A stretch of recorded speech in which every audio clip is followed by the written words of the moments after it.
ಮುಂದಿನ ಸುದ್ದಿ ಗಮನಪ್ಪ. ಸಿಎಂ ಸಿದ್ದರಾಮಯ್ಯ ಅವರ ಪುತ್ರ ಯತೀಂದ್ರ ಸಿದ್ದರಾಮಯ್ಯ ಅವರು ಕೊಟ್ಟಂತ ಒಂದು ಹೇಳಿಕೆ ರಾಜ್ಯ ರಾಜಕಾರಣದಲ್ಲಿ ಸಂಚಲನವನ್ನ ಸೃಷ್ಟಿ ಮಾಡಿದೆ. ಏನ್ ಹೇಳಿದ್ರು? ರಾಜಕೀಯದ ಕೊನೆಯ ಕಾಲಘಟ್ಟದಲ್ಲಿದ್ದಾರೆ ಸಿದ್ದರಾಮಯ್ಯ ಅವರು. ಅಹಿಂದ ನಾಯಕರಾಗಿದ್ದಂಥವರು, ಉತ್ತರಾಧಿಕಾರಿ ಸತೀಶ್ ಜಾರಕಿಹೊಳಿ ಅವರು ಅಂತ ಒಂದು ಹೇಳಿಕೆಯನ್ನ ಕೊಟ್ರಲ್ಲ. ಈ ಹೇಳಿಕೆಯಿಂದಾಗಿ ಸಂಚಲನ ಸೃಷ್ಟಿಯಾಗಿದೆ ಅಂತ ಸತ್ಯ. ಇದೀಗ ಮಗನ ಪರ ಅಂದ್ರೆ ಸಿಎಂ ಸಿದ್ದರಾಮಯ್ಯ ಅವರ ಮಗನ ಪರವಾಗಿ ನಿಂತಿದ್ದಾರೆ. ಅವರ ನಡೆಯಿಂದಾಗಿ ಡಿ.ಕೆ. ಶಿವಕುಮಾರ್ ಅವರ ಪಟೇಲಂ ಸುಮ್ಮನೆ ಇರ್ತಾ? ನೋ ಡೌಟ್ ಕೆರಳಿ ಕೆಂಡಾಗಿದೆ. ಈ ರಿಪೋರ್ಟ್ ನೋಡಿ.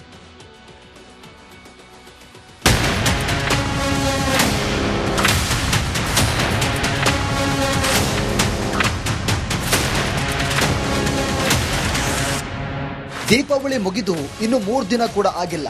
ಅಷ್ಟರಾಗಲಲ್ಲೇ ಕಾಂಗ್ರೆಸ್ನಲ್ಲಿ ಮುಖ್ಯಮಂತ್ರಿ ಸಿದ್ದರಾಮಯ್ಯನವರ ಪುತ್ರ ಯತೀಂದ್ರ ಸಿಡಿಸಿರುವಂತಹ ಬಾಂಬ್ ದೊಡ್ಡ ಸಂಚಲನ ಸೃಷ್ಟಿ ಮಾಡಿದೆ. ತಮ್ಮ ತಂದೆ ಸಿದ್ದರಾಮಯ್ಯನವರು ರಾಜಕಾರಣದ ಕೊನೆಗಾಲದಲ್ಲಿದ್ದಾರೆ. ಅವರ ಬಳಿಕ ಸಿದ್ದರಾಮಯ್ಯನವರ ಸೈದ್ಧಾಂತಿಕ ಉತ್ತರಾಧಿಕಾರಿಯಾಗಲು ಸಚಿವ ಸತೀಶ್ ಜಾರಕಿಹೊಳಿಯವರು ಅರ್ಹರು ಅಂತ ಹೇಳಿದ್ದು ಎಲ್ಲರ ಹುಬ್ಬೇರಿಸಿದೆ.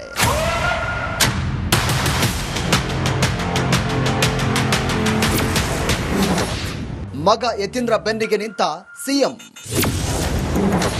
ಸಿದ್ದರಾಮಯ್ಯ ನಡೆಗೆ ಡಿಕೆಶಿ ಬಣ ಗರಂ. ಸಿದ್ದರಾಮಯ್ಯನವರ ಬಳಿಕ ಮುಂದೆ ಸಿಎಂ ಅಂತ ಆದ್ರೆ ಅದು ಜಾರಕಿಹೊಳಿಯವರ. ಡಿ.ಕೆ. ಶಿವಕುಮಾರ್ ಮುಖ್ಯಮಂತ್ರಿ ಆಗೋದಿಲ್ವಾ ಎಂಬ ಪ್ರಶ್ನೆಗಳನ್ನ ಹಲವರು ಕೇಳ್ತಿದ್ದಾರೆ. ಸಿಎಂ ಪುತ್ರನೇ ಉತ್ತರಾಧಿಕಾರಿಯ ಸ್ಟೇಟ್ಮೆಂಟ್ ಕೊಟ್ಟಿರೋದ್ರಿಂದ ರಾಜ್ಯ ರಾಜಕಾರಣದ ಕುರ್ಚಿ ಕದನದಲ್ಲಿ ದೊಡ್ಡ ತಿರುವನ್ನೇ ಕೊಟ್ಟಿದೆ. ಸಿಎಂ ರೇಸ್ನಲ್ಲಿ ಮುಂಚೂಣಿಯಲ್ಲಿರುವಂತಹ ಡಿಕೆಶಿ ಅಕ್ಷರಶಃ ಕ್ರುದ್ಧಗೊಂಡಿದ್ದಾರೆ. ಆದರೂ ಸಿದ್ದರಾಮಯ್ಯ ಮಗನ ಬೆನ್ನಿಗೆ ನಿಂತಿದ್ದಾರೆ. ಯತೀಂದ್ರನ್ ಕೇಳದೆ ನಾನು, ನೀನ್ ಏನಂತ ಹೇಳಿದ್ಯಾ ಅಂತ. ಅದು ಹೇಳಿದಾಗ ಯತೀಂದ್ರ ಹೇಳಿದ್ದು ಸೈದ್ಧಾಂತಿಕವಾಗಿ ಮಾತ್ರ ಮಾತಾಡಿದ್ದೀನಿ, ಇಂಥವರೇ ಮುಂದೆ ಮುಖ್ಯಮಂತ್ರಿ ಆಗ್ಬೇಕು ಅಂತ ಹೇಳಿಲ್ಲ ಅಂತ ಹೇಳಿ. ಈಗ ನೀವು ಸುಮ್ಮನೆ ಇರೋದಿಲ್ವಲ್ಲ, ಹಿಂಗ್ ಕೇಳ್ತಿರಲ್ಲ. ಈಗ ಬೇಡ ಅಂದ್ರು ಹಿಂಗ್ ಕೇಳ್ತಿರಲ್ಲ. ಹಂಗೆ ಕೇಳಿದಿರಿ, ಯಾರೋ ಪ್ರಶ್ನೆಗಳು ಕೇಳಿದಿರಿ. ಕೇಳಪ್ಪ ಇಲ್ಲಿ. ಈಗ ನಾವು ಸಹಕಾರ ಸಪ್ತಾಹದ ಬಗ್ಗೆ ಮಾತಾಡಕ್ ಕರೆದಿರೋದು. ನೀವು ಯತೀಂದ್ರನ್ಗೆ ಹೇಳಿದ್ರೆ ಹಿಂಗೆ ಅಲ್ಲಿ ಯಾರೋ ಪ್ರಶ್ನೆ ಕೇಳಿರ್ತಾರೆ, ನೀನ್ ಕೇಳಿಲ್ದೇ ಇರ್ಬೋದು, ಅಲ್ಲಿ ಕೇಳಿರ್ತಾರೆ. ನಾನು ಅಲ್ಲೇ ಮಾತನಾಡ್ತೀನಿ. ಡಿ.ಕೆ. ಶಿವಕುಮಾರ್ ಬಣದ ಶಾಸಕರು ಡಿ.ಕೆ. ಶಿವಕುಮಾರ್ ಸಿಎಂ ಆಗಬೇಕು ಅಂತ ಹೇಳ್ತಾ ಇದ್ದಂತೆ ಕೆಪಿಸಿಸಿಯಿಂದ ಅವರಿಗೆ ನೋಟಿಸ್ ನೀಡಿ ಬಾಯಿ ಮುಚ್ಚಿಸಲಾಗಿತ್ತು. ಆದರೆ ಈಗ ಡಿ.ಕೆ. ಶಿವಕುಮಾರ್ ಬಣದ ಶಾಸಕರು ಕೇಳ್ತಾ ಇರೋ ಪ್ರಶ್ನೆ ಏನಂದ್ರೆ, ನಾಯಕತ್ವ ವಿಚಾರವಾಗಿ ಮಾತನಾಡುವ ಹಾಗಿಲ್ಲ ಅಂತ ಹೈಕಮಾಂಡ್ನಿಂದ ಕಟ್ಟಪ್ಪಣೆ ಇದ್ರೂ ಕೂಡ ಯತೀಂದ್ರ ಮಾತನಾಡಿದ್ದಾರೆ. ಸುಮ್ಮನೆ ಗೊಂದಲ ಸೃಷ್ಟಿ ಮಾಡ್ತಿದ್ದಾರೆ. ಅವರಿಗೆ ನೋಟಿಸ್ ಕೊಡೋದಿಲ್ವಾ ಅನ್ನೋ ಪ್ರಶ್ನೆ ಮುಂದಿಟ್ಟಿದ್ದಾರೆ. ಸಿಕ್ಕಿರೋ ಮಾಹಿತಿ ಪ್ರಕಾರ ಯತೀಂದ್ರ ಹೇಳಿಕೆಗೆ ಡಿ.ಕೆ. ಶಿವಕುಮಾರ್ ತೀವ್ರ ಅಸಮಾಧಾನ ವ್ಯಕ್ತಪಡಿಸಿದ್ದಾರೆ. ಅನಗತ್ಯವಾಗಿ ಗೊಂದಲ ಸೃಷ್ಟಿ ಮಾಡ್ತಿದ್ದಾರೆ ಅಂತ ಕಾಂಗ್ರೆಸ್ ಅಧ್ಯಕ್ಷ ಖರ್ಗೆ ಹಾಗೂ ರಾಜ್ಯ ಕಾಂಗ್ರೆಸ್ ಉಸ್ತುವಾರಿ ಸುರ್ಜೇವಾಲಾ ಬಳಿಯೂ ಯತೀಂದ್ರ ಬಗ್ಗೆ ಬೇಸರ ವ್ಯಕ್ತಪಡಿಸಿದ್ದಾರಂತೆ. ಈಗಾಗಲೇ ಬೆಳಗಾಂನಲ್ಲೇ ಆ ಒಂದು ಹೇಳಿಕೆ ವಿವಾದ ಪಡ್ಕೊಂಡಾಗ್ಲೇ ನಾನು ಅಲ್ಲೇ ಪ್ರಶ್ನೆ ಕೊಡಿ, ಮತ್ತೆ ಅದ್ರ ಬಗ್ಗೆ ಅಗತ್ಯ ಇಲ್ಲ. ಈಗ ನಾ ಹೇಳಿದ್ನಲ್ಲ, ನಮ್ಮ ಪಕ್ಷದ ವಿಚಾರ ಪಕ್ಷಗಳು ಮಾತಾಡ್ಕೊಳ್ತೀನಿ, ನೀವು ಬೇರೆ ಏನಾದ್ರು ವಿಚಾರದಲ್ಲಿ ಕೇಳಿ, ಈ ವಿಚಾರದಲ್ಲಿ ಮತ್ತೆ ಮಾತಾಡಿದ್ದೀನಿ. ಅದನ್ನು ಕೂಡ ಅವತ್ತೇ ಮಾತನಾಡಿದ್ದೀನಿ. ನವೆಂಬರ್ ಅಲ್ಲಿ ಇರುವಂತ ಕ್ರಾಂತಿ ಬಗ್ಗೆ ಏನ್ ಮಾತಾಡ್ತಿರಲ್ಲ, ಅದೆಲ್ಲ ಊಹಾಪೋಹ. ಆ ತರದ ಯಾವುದೇ ಚರ್ಚೆ ನಮ್ಮ ಪಕ್ಷದಲ್ಲಿ ಇಲ್ಲ. ಈಗಿನ ಪರಿಸ್ಥಿತಿಯಲ್ಲಿ ಖಂಡಿತ ಸಿದ್ದರಾಮಯ್ಯ 5 ವರ್ಷ ಕಂಪ್ಲೀಟ್ ಮಾಡ್ತಾರೆ. ಯತೀಂದ್ರ ಬಾಲಿಶ ಹೇಳಿಕೆ ಕೊಡೋದು ಸರಿಯಲ್ಲ. ಮತ್ತೆ ಸಿಎಂ ಪುತ್ರನಿಗೆ ಕುಟುಕಿದ ಶಿವಗಂಗಾ ಬಸವರಾಜ್. ಇದನ್ನ ನೋಡಿದೆ, ವಿಷುವಲ್ಸ್ ನೋಡಿದೆ. ಯಾವ ಅರ್ಥದಲ್ಲಿ ಗೊತ್ತಿಲ್ಲ. ಅಂದ್ರೆ ಯಾರೋ ಒಬ್ರು ತೀರ್ಮಾನ ಮಾಡೋದಲ್ಲ ಉತ್ತರಾಧಿಕಾರಿ. ಮುಖ್ಯಮಂತ್ರಿಗಳನ್ನ ಬದಲಾವಣೆ ಮಾಡಿದಿರ್ಬೋದು, ಕೆಪಿಸಿಸಿ ಅಧ್ಯಕ್ಷ ಬದಲಾವಣೆ ಮಾಡಿದಿರ್ಬೋದು, ಶಾಸಕರಿಗೆ ಟಿಕೆಟ್ ಕೊಡೋ ವಿಷಯ ಇರ್ಬೋದು, ತೀರ್ಮಾನ ಮಾಡೋರು ಹೈಕಮಾಂಡ್. ಯಾರೋ ಒಂದು ಯಾವುದೋ ವೇದಿಕೆಯಲ್ಲಿ ಏನೋ ಮಾತಾಡ್ತಾರೆ ಅಂತ ತಪ್ಪಾಗ್ತದೆ. ಆಮೇಲೆ ಆ ಥರ ಎಲ್ಲ ಸಣ್ಣ ಬಾಲಿಶ ಹೇಳಿಕೆಗಳನ್ನ ಯಾರು ಅವರೊಬ್ಬರು ಸೀನಿಯರ್ ಇದ್ದಾರೆ, MLC ಇದ್ದಾರೆ, ಮುಖ್ಯಮಂತ್ರಿ ಮಗ ಇದ್ದಾರೆ, ಜೊತೆಗೆ MLA ಮಾಜಿ MLA ಇದ್ದಾರೆ. ಯತೀಂದ್ರ ಹೇಳಿಕೆ ದೊಡ್ಡ ಸಂಚಲನ ಸೃಷ್ಟಿ ಮಾಡೋದಕ್ಕೆ ಪ್ರಮುಖ ಕಾರಣ ಅಂದ್ರೆ ಅದು ಟೈಮ್. ಸರ್ಕಾರ 2.5 ವರ್ಷ ಪೂರೈಸುತ್ತಿರೋ ಈ ಸಮಯದಲ್ಲಿ, ಅದರಲ್ಲೂ ತೆರೆಮರೆಯಲ್ಲಿ ಸಿದ್ದು ಡಿಕೆಶಿ ಮಧ್ಯೆ ಅಧಿಕಾರ ಹಂಚಿಕೆಯ ಗುದ್ದಾಟ ನಡೆಯೋ ಹೊತ್ತಲ್ಲಿ ಯತೀಂದ್ರ ಸತೀಶ್ ಜಾರಕಿಹೊಳಿ ಅವರಿಗೆ ಬಹುಪರಾಕ್ ಯಾಕೆ ಹೇಳಿದ್ರು ಅನ್ನೋದು ಸಹಜವಾಗಿ ಕಾಡುವ ಪ್ರಶ್ನೆ. ಇದನ್ನ ನೋಡ್ತಾ ಇದ್ರೆ ಸಿದ್ದರಾಮಯ್ಯ ನವೆಂಬರ್ ಮುಗಿತಾ ಇದ್ದಂತೆ ಸಿಎಂ ಕುರ್ಚಿಯಿಂದ ಕೆಳಗಿಳಿತಾರ ಅನ್ನೋ ಇನ್ನೊಂದು ಪ್ರಶ್ನೆ ಹುಟ್ಟದೇ ಇರೋದಿಲ್ಲ.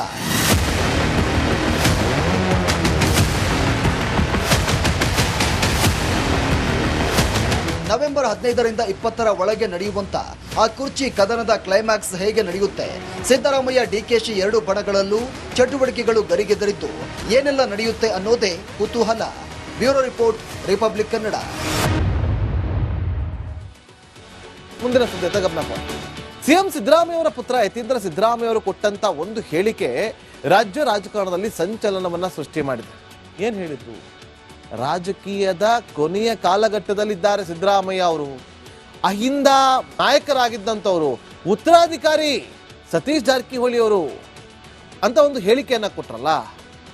ಈ ಹೇಳಿಕೆಯಿಂದಾಗಿ ಸಂಚಲನ ಸೃಷ್ಟಿಯಾಗಿದೆ ಅಂತ ಸತ್ಯ. ಇದೀಗ ಮಗನ ಪರ ಅಂದ್ರೆ ಸಿಎಂ ಸಿದ್ದರಾಮಯ್ಯ ಅವರ ಮಗನ ಪರವಾಗಿ ನಿಂತಿದ್ದಾರೆ.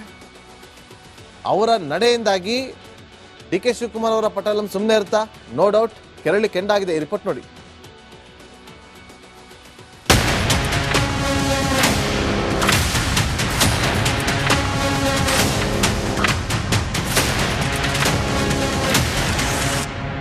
ದೀಪಾವಳಿ ಮುಗಿದು ಇನ್ನು 3 ದಿನ ಕೂಡ ಆಗಿಲ್ಲ. ಅಷ್ಟರಾಗಲಲ್ಲೇ ಕಾಂಗ್ರೆಸ್ನಲ್ಲಿ ಮುಖ್ಯಮಂತ್ರಿ ಸಿದ್ದರಾಮಯ್ಯನವರ ಪುತ್ರ ಯತೀಂದ್ರ ಸಿಡಿಸಿರುವಂತಹ ಬಾಂಬ್ ದೊಡ್ಡ ಸಂಚಲನ ಸೃಷ್ಟಿ ಮಾಡಿದೆ. ತಮ್ಮ ತಂದೆ ಸಿದ್ದರಾಮಯ್ಯನವರು ರಾಜಕಾರಣದ ಕೊನೆಗಾಲದಲ್ಲಿದ್ದಾರೆ. ಅವರ ಬಳಿಕ ಸಿದ್ದರಾಮಯ್ಯನವರ ಸೈದ್ಧಾಂತಿಕ ಉತ್ತರಾಧಿಕಾರಿಯಾಗಲು ಸಚಿವ ಸತೀಶ್ ಜಾರಕಿಹೊಳಿಯವರು ಅರ್ಹರು ಅಂತ ಹೇಳಿದ್ದು ಎಲ್ಲರ ಹುಬ್ಬೇರಿಸಿದೆ.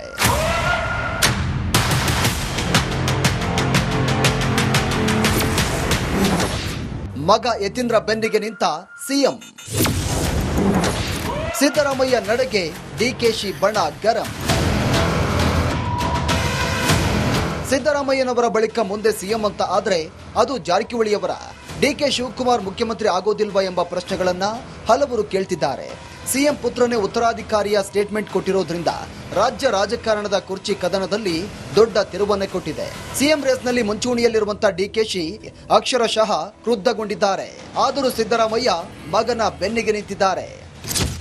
ಯತೀಂದ್ರನ್ ಕೇಳದೆ ನಾನು, ನೀನ್ ಏನಂತ ಹೇಳಿದ್ಯಾ ಅಂತ.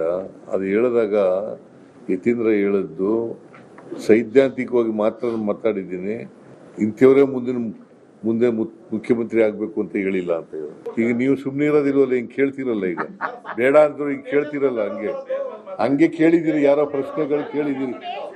ಕೇಳಪ್ಪ ಇಲ್ಲಿ. ಈಗ ನಾವು ಸಹಕಾರ ಸಪ್ತಾಹದ ಬಗ್ಗೆ ಮಾತಾಡಕ್ ಕರೆದಿರೋದು. ನೀವು ಯತೀಂದ್ರನ್ಗೆ ಹೇಳಿದ್ರೆ ಹಿಂಗೆ ಅಲ್ಲಿ ಯಾರೋ ಪ್ರಶ್ನೆ ಕೇಳಿರ್ತಾರೆ, ನೀನ್ ಕೇಳಿಲ್ದೇ ಇರ್ಬೋದು, ಅಲ್ಲಿ ಕೇಳಿರ್ತಾರೆ. ನಾನು ಅಲ್ಲೇ ಮಾತನಾಡ್ತೀನಿ. ಡಿಕೆ ಶಿವಕುಮಾರ್ ಬಣದ ಶಾಸಕರು ಡಿಕೆ ಶಿವಕುಮಾರ್ ಸಿಎಂ ಆಗಬೇಕು ಅಂತ ಹೇಳ್ತಾ ಇದ್ದಂತೆ ಕೆಪಿಸಿಸಿಯಿಂದ ಅವರಿಗೆ ನೋಟಿಸ್ ನೀಡಿ ಬಾಯಿ ಮುಚ್ಚಿಸಲಾಗಿತ್ತು. ಆದರೆ ಈಗ ಡಿಕೆ ಶಿವಕುಮಾರ್ ಬಣದ ಶಾಸಕರು ಕೇಳ್ತಾ ಇರೋ ಪ್ರಶ್ನೆ ಏನಂದ್ರೆ, ನಾಯಕತ್ವ ವಿಚಾರವಾಗಿ ಮಾತನಾಡುವ ಹಾಗಿಲ್ಲ ಅಂತ ಹೈಕಮಾಂಡ್ನಿಂದ ಕಟ್ಟಪ್ಪಣೆ ಇದ್ರೂ ಕೂಡ ಯತೀಂದ್ರ ಮಾತನಾಡಿದ್ದಾರೆ. ಸುಮ್ಮನೆ ಗೊಂದಲ ಸೃಷ್ಟಿ ಮಾಡ್ತಿದ್ದಾರೆ. ಅವರಿಗೆ ನೋಟಿಸ್ ಕೊಡೋದಿಲ್ವಾ ಅನ್ನೋ ಪ್ರಶ್ನೆ ಮುಂದಿಟ್ಟಿದ್ದಾರೆ. ಸಿಕ್ಕಿರೋ ಮಾಹಿತಿ ಪ್ರಕಾರ ಯತೀಂದ್ರ ಹೇಳಿಕೆಗೆ ಡಿಕೆ ಶಿವಕುಮಾರ್ ತೀವ್ರ ಅಸಮಾಧಾನ ವ್ಯಕ್ತಪಡಿಸಿದ್ದಾರೆ. ಅನಗತ್ಯವಾಗಿ ಗೊಂದಲ ಸೃಷ್ಟಿ ಮಾಡ್ತಿದ್ದಾರೆ ಅಂತ ಕಾಂಗ್ರೆಸ್ ಅಧ್ಯಕ್ಷ ಖರ್ಗೆ ಹಾಗೂ ರಾಜ್ಯ ಕಾಂಗ್ರೆಸ್ ಉಸ್ತುವಾರಿ ಸುರ್ಜೇವಾಲಾ ಬಳಿಯೂ ಯತೀಂದ್ರ ಬಗ್ಗೆ ಬೇಸರ ವ್ಯಕ್ತಪಡಿಸಿದ್ದಾರಂತೆ. ಎಚ್ಚರಿಕೆ ಕೊಡೋದು ಈಗಾಗಲೇ ಬೆಳಗಾಂನಲ್ಲೇ ಆ ಒಂದು ಹೇಳಿಕೆ ವಿವಾದ ಪಡ್ಕೊಂಡಾಗ್ಲೇ ನಾನು ಅಲ್ಲೇ ಪ್ರಶ್ನೆ ಕೊಡಿ, ಮತ್ತೆ ಅದ್ರ ಬಗ್ಗೆ ಅಗತ್ಯ ಇಲ್ಲ. ನಾ ಹೇಳಿದ್ನಲ್ಲ, ನಮ್ಮ ಪಕ್ಷದ ವಿಚಾರ ಪಕ್ಷಗಳು ಮಾತಾಡ್ಕೊಳ್ತೀನಿ, ನೀವು ಬೇರೆ ಏನಾದ್ರು ವಿಚಾರ ಕೇಳಿ, ಈ ವಿಚಾರದಲ್ಲಿ ಮತ್ತೆ ಮಾತಾಡಿದ್ದೀನಿ. ಅದನ್ನು ಕೂಡ ಅವತ್ತೇ ಮಾತನಾಡಿದೀನಿ. ನವೆಂಬರ್ ಅಲ್ಲಿ ಇರುವಂತ ಕ್ರಾಂತಿ ಬಗ್ಗೆ ಏನ್ ಮಾತಾಡ್ತಿರಲ್ಲ, ಅದೆಲ್ಲ ಊಹಾಪೋಹ. ಆ ತರದ ಯಾವುದೇ ಚರ್ಚೆ ನಮ್ಮ ಪಕ್ಷದಲ್ಲಿ ಇಲ್ಲ. ಈಗಿನ ಪರಿಸ್ಥಿತಿಲಿ ಖಂಡಿತ ಸಿದ್ದರಾಮಯ್ಯ 5 ವರ್ಷ ಕಂಪ್ಲೀಟ್ ಮಾಡ್ತಾರೆ. ಯತೀಂದ್ರ ಬಾಲಿಶ ಹೇಳಿಕೆ ಕೊಡೋದು ಸರಿಯಲ್ಲ. ಮತ್ತೆ ಸಿಎಂ ಪುತ್ರನಿಗೆ ಕುಟುಕಿದ ಶಿವಗಂಗಾ ಬಸವರಾಜ್. ಇದನ್ನ ನೋಡಿದೆ, ವಿಷುವಲ್ಸ್ ನೋಡಿದೆ, ಯಾವ ಅರ್ಥದಲ್ಲಿ ಗೊತ್ತಿಲ್ಲ. ಅಂದ್ರೆ ಯಾರೋ ಒಬ್ರು ತೀರ್ಮಾನ ಮಾಡೋದಿಲ್ಲ ಉತ್ತರಾಧಿಕಾರಿಗಳು. ಮುಖ್ಯಮಂತ್ರಿಗಳನ್ನ ಬದಲಾವಣೆ ಮಾಡಿದಿರ್ಬೋದು, ಕೆಪಿಸಿಸಿ ಅಧ್ಯಕ್ಷ ಬದಲಾವಣೆ ಮಾಡಿದಿರ್ಬೋದು, ಶಾಸಕರಿಗೆ ಟಿಕೆಟ್ ಕೊಡೋ ವಿಷಯ ಇರ್ಬೋದು, ತೀರ್ಮಾನ ಮಾಡೋರು ಹೈಕಮಾಂಡ್. ಯಾರೋ ಒಂದು ಯಾವುದೋ ವೇದಿಕೆಯಲ್ಲಿ ಏನೋ ಮಾತಾಡ್ತಾರೆ ಅಂತ ತಪ್ಪಾಗ್ತದೆ. ಆಮೇಲೆ ಆ ಥರ ಎಲ್ಲ ಸಣ್ಣ ಬಾಲಿಶ ಹೇಳಿಕೆಗಳನ್ನ ಯಾರು ಅವರೊಬ್ಬರು ಸೀನಿಯರ್ ಇದ್ದಾರೆ, MLC ಇದ್ದಾರೆ, ಮುಖ್ಯಮಂತ್ರಿ ಮಗ ಇದ್ದಾರೆ, ಜೊತೆಗೆ MLA ಮಾಜಿ MLA ಇದ್ದಾರೆ. ಯತೀಂದ್ರ ಹೇಳಿಕೆ ದೊಡ್ಡ ಸಂಚಲನ ಸೃಷ್ಟಿ ಮಾಡೋದಕ್ಕೆ ಪ್ರಮುಖ ಕಾರಣ ಅಂದ್ರೆ ಅದು ಟೈಮ್. ಸರ್ಕಾರ 2.5 ವರ್ಷ ಪೂರೈಸ್ತಿರೋ ಈ ಸಮಯದಲ್ಲಿ ಅದರಲ್ಲೂ ತೆರೆಮರೆಯಲ್ಲಿ ಸಿದ್ದು ಡಿಕೆಶಿ ಮಧ್ಯೆ ಅಧಿಕಾರ ಹಂಚಿಕೆಯ ಗುದ್ದಾಟ ನಡೆಯೋ ಹೊತ್ತಲ್ಲಿ ಯತೀಂದ್ರ ಸತೀಶ್ ಜಾರಕಿಹೊಳಿ ಅವರಿಗೆ ಬಹುಪರಾಕ್ ಯಾಕೆ ಹೇಳಿದ್ರು ಅನ್ನೋದು ಸಹಜವಾಗಿ ಕಾಡುವ ಪ್ರಶ್ನೆ. ಇದನ್ನು ನೋಡ್ತಾ ಇದ್ರೆ ಸಿದ್ದರಾಮಯ್ಯ ನವೆಂಬರ್ ಮುಗಿತಾ ಇದ್ದಂತೆ ಸಿಎಂ ಕುರ್ಚಿಯಿಂದ ಕೆಳಗಿಳಿತಾರ ಅನ್ನೋ ಇನ್ನೊಂದು ಪ್ರಶ್ನೆ ಹುಟ್ಟದೇ ಇರೋದಿಲ್ಲ.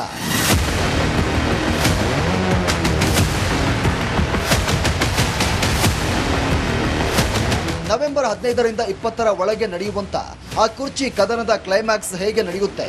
ಸಿದ್ದರಾಮಯ್ಯ ಡಿಕೆಶಿ ಎರಡು ಬಣಗಳಲ್ಲೂ ಚಟುವಟಿಕೆಗಳು ಗರಿಗೆದರಿದ್ದು ಏನೆಲ್ಲ ನಡೆಯುತ್ತೆ ಅನ್ನೋದೇ ಕುತೂಹಲ. Bureau report, republic Kannada.